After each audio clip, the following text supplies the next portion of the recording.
everyone, hope you're doing absolutely fine. This is Isha and welcome back to my channel.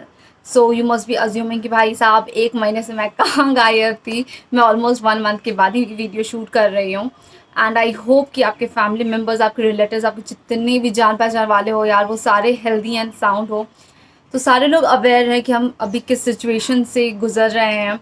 And the situation is the worst situation that I've seen in my entire life. And ये situation से हमारी family अभी just recover हुई है. So my dad went for his official work and he covered almost 100 kilometers on his scooty. And while returning, he was feeling very weak because return हुए train से. It was 21st April, Ramnavami थी उस time. So we just went to pick him up from the station.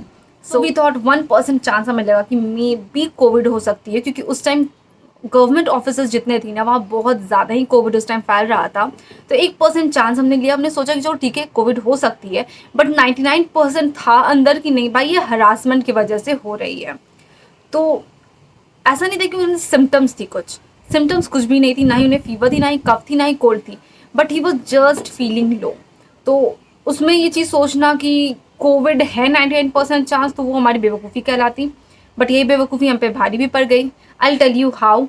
तो जब 5 days I think so, what happen कि he was feeling low. He was having a mild fever. So we have a oxygen meter. हमारा oximeter जो होती है ना, वो हमारे घर पे थी.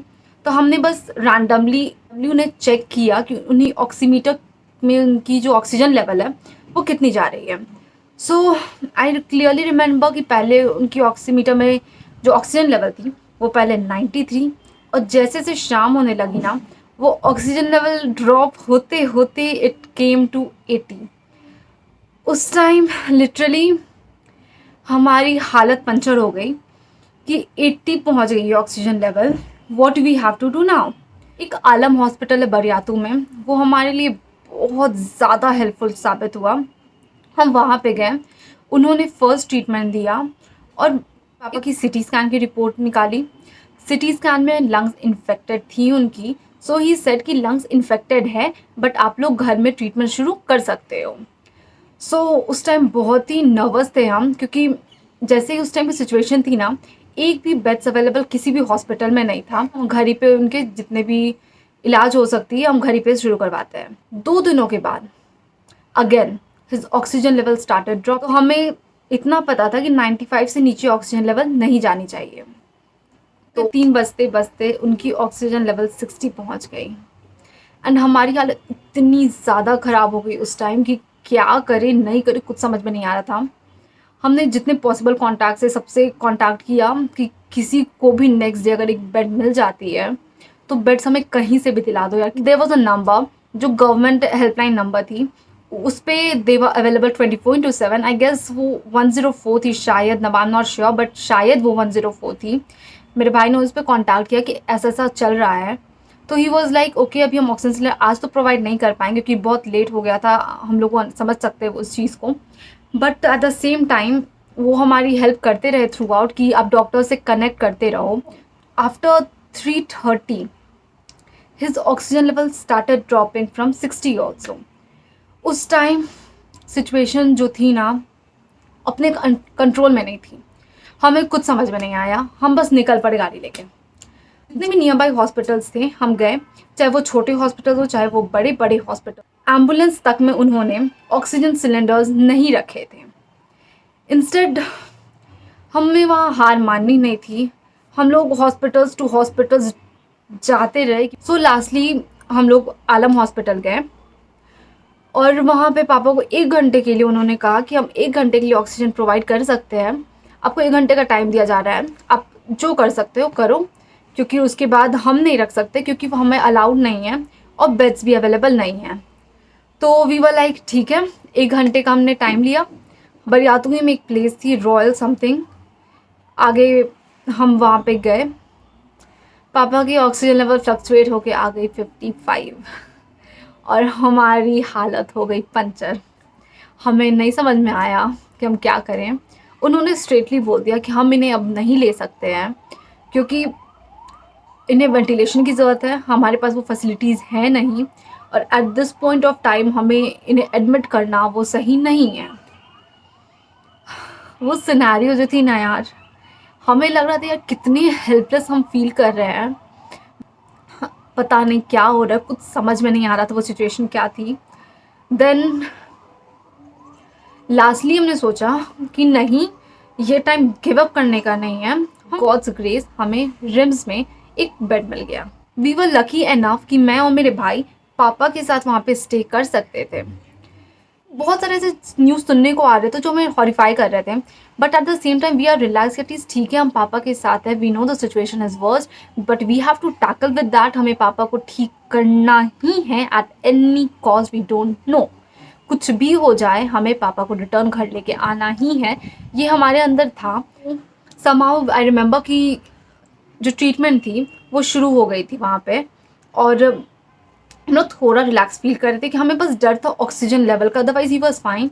तो वो बस वहाँ पे मेंटेन हो रहा था, वो ठीक था। वहाँ पे हमें ट्रॉमा सेंटर में एक रूम मिल जाती है। वहाँ जब गए ना, वो पैक्ड रूम, ऊपर से इतनी गर्म, ऊपर से इतनी हार्ड हार्ड दवाइयाँ थी वहाँ पे। Started suffering from depression and 5 out of 4 people start suffering from depression at this time. Firstly, he was tackling from COVID and secondly, we have to tackle his depression. So, वो situation से deal करना हमारे लिए और भी tough हो गया था। बट मैं कहूँगी at that point of time this is the only time when your loved ones need you the most. तो ये चीज़ें मत करना कि आप उस टाइम अग्रेशन दिखा रहे हो, गुस्सा हो रहे हो, नहीं। उस टाइम वो जो सिचुएशन होती है ना, वो एक चाइल्डिश वाली सिचुएशन होती है। आपको उस टाइम उन्हें बहुत ही प्यार से कंसोल करना होता है, उनकी समझना पड़ता है। पहले दिन तो हमने समझ ही में नहीं आया कि ये चल क्या रहा है।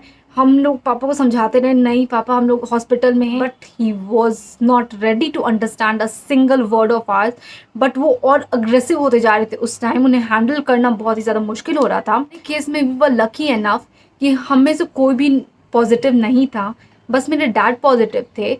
बट आपके पास पैसा है, आपके पास हर कुछ होते हुए इस सिचुएशन में आप हेल्पलेस हो। ना आपकी पैसा काम आता है इस सिचुएशन में, ना ही आपकी पावर काम आती है। वहाँ पे हम लोग अराउंड 20-25 डेज़ रहे होंगे रिम्स में। उनकी कोविड रिपोर्ट नेगेटिव आ गई, बट वी फेल्ट कि हम अब लेट नहीं कर सकते हैं, और उस टाइम तक सिचुएशन थोड़ी स्टेबल हो चुकी थी। सो वी थॉट ठीक है, अब डैड की रिपोर्ट नेगेटिव आ चुकी है, तो अब हमें हॉस्पिटल्स में फिर से कांटेक्ट करना चाहिए कि कहीं पे बेड मिल जाए कि उनकी आफ्टर ट्रीटमेंट तो एटलीस्ट स्टार्ट हो जाए। So we went to Raj hospital. वहाँ पे हमें फॉर्चुनेटली एक बेड मिल गई। उनकी आफ्टर ट्रीटमेंट शुरू हो गई वहाँ पे, and within a week और 2 ही वॉज फाइन। फॉर्चुनेटली घर आके he has improved a lot. So moral is that I just wanted to tell you कि फर्स्ट थिंग जो लोगों के दिमाग में है ना, वैक्सीन लेने से ये होगा वो होगा, कुछ नहीं होगा। अगर वैक्सीन लोगे, जो ये इन्फेक्शन है ना वो रोकेगी उसे, इतने ज़्यादा आपको इफ़ेक्ट नहीं करेगी कि आपको ऑक्सीजन तक जाने की ज़रूरत पड़े। और अगर आप ऑक्सीजन तक जाते भी हो तो एटलीस्ट आपकी लाइफ बच जाएगी, राइट। अभी जो सिचुएशन है ना, उसमें ना 1% भी डाउट मत रखो। जो हमने डाउट रखा था कि कोविड नहीं है, वो डाउट रखो कि भाई कोविड ही है, टेस्ट करवा लो, सेटिस्फाई हो जाओ। क्योंकि अभी तो चलो केसेस कम हो रहे तो बेड्स अवेलेबल हैं, बट फिर भी वो चीज़ मत करो। पॉजिटिव रहो, नेगेटिव रहो, कोई फ़र्क नहीं पड़ता। अपने अंदर से डिटर्मिनेशन रखो कि मुझे ठीक होना है। इसमें ना सबसे बड़ी फाइट जो होती है ना, वो आपके दिमाग की है। आपकी बॉडी गिव अप कर चुकी होती है, आप में हिम्मत नहीं होती है कि आप बैठ तक सको, कुछ कर सको। तो वो आप बस डिटर्मिन रहो कि नहीं यार मुझे ठीक होना है, तो आप आधी लड़ाई तो वहीं पे जीत जाओगे। एंड डाइट, हम जैसे ही हमें सिटी में पता चला ना कि पापा के लंग्स इन्फेक्टेड हैं, हमने उनकी डाइट चेंज कर दी। For few days he was on a liquid diet. तो डाइट में उनकी जो हमने ऐड किया था वो थी दाल का पानी, हल्दी दूध। They are very rich source of protein. And yes, आप देसी चिकन का सूप दे सकते हो, और जो पाया होता है या फिर गोरी का सूप, वो जो मटन की होती है उसके सूप आप दे सकते हो। तो ये सारी चीज़ें, जो पाया जो होता है ना, वो बहुत जल्दी बॉडी में एनर्जी देती है। तो हमने ये सारी चीज़ों ने देना शुरू कर दिया था। एंड जब वो थोड़ी मोड़ी सॉलिड चीज़ें खाने लगे तो हमने उन्हें देसी चिकन खिलाया। सुबह में 2 अंडे, शाम में 2 अंडे देना शुरू किया।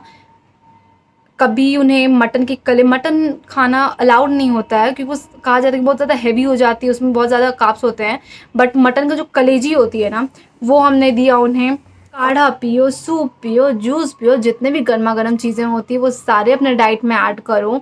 फिश हो गई, आप वो भी दे सकते हो। तो यार इन चीज़ों का ध्यान रखो, अपने घर पे हेल्दी रहो, सेफ रहो, प्रिकॉशंस लो। अपने लव्ड वंस को ना यार, यही टाइम है कि आप उन्हें प्रॉपर केयर, कंसर्न, लव दिखाओ। अपने पेरेंट्स को जितने पैम्पर कर सकता है दिस पॉइंट ऑफ टाइम करो। खुद भी प्रॉपर हेल्दी खाओ, उन्हें भी प्रॉपर डाइट दो। इसमें ना सबसे इम्पॉर्टेंट चीज़ जो होती है ना, वो आपकी डाइट प्ले करती है। आप जितना हेल्दी खाओगे उतनी अच्छी है आपके लिए। वीडियो को यहीं पे एंड करते हैं। So see you in a next vlog with a fresh new content. तब तक के लिए बाय बाय, टेक केयर, अपना ख्याल रखिए और स्टे सेफ, स्टे हाइड्रेटेड, घर पे रहो, सेफ रहो and yes, proper diet low.